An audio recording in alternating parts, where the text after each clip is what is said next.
I just finished my 17th book, and I remember the first one. I don't share that to brag, but I remember the weight of the first book and trying to figure it out. Can you unpack for our authors? Because I meet unbelievable people that are very successful, proficient, thought leaders, and they always tell me, I wish I had wrote a book. I've got this idea. Can you unpack for our listeners if they have an idea of a book? How do you get started?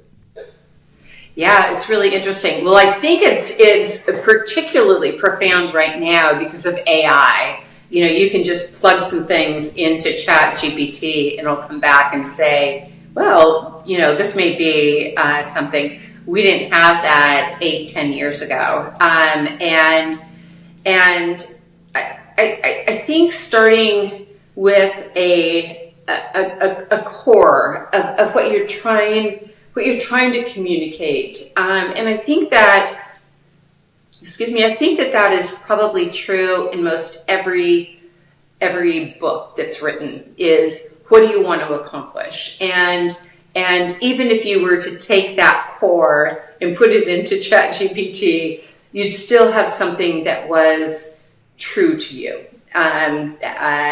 So that's probably where I would start.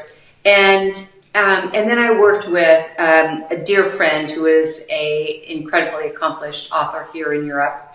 And he and I went away for a week and we created the whole graph. And when the antagonist is up, the protagonist is down, and we had this graph and how it all worked out. And it was a lot of fun to go through, because there are those characters in my book.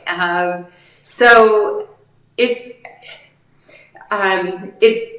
could be a lot of fun. I think most people should probably work with a writer's group. I did not, but I think that that's a really great place to start. It's also a very lonely journey in that you, and Doug, 17 books, oh my God.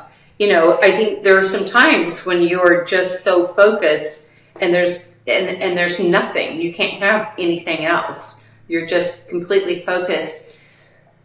So that's its own being. I didn't hate that, because I liked being truly in the story, because it's fiction. So the process for me was really enlightening. It was great. It was lonely. It was exciting. It was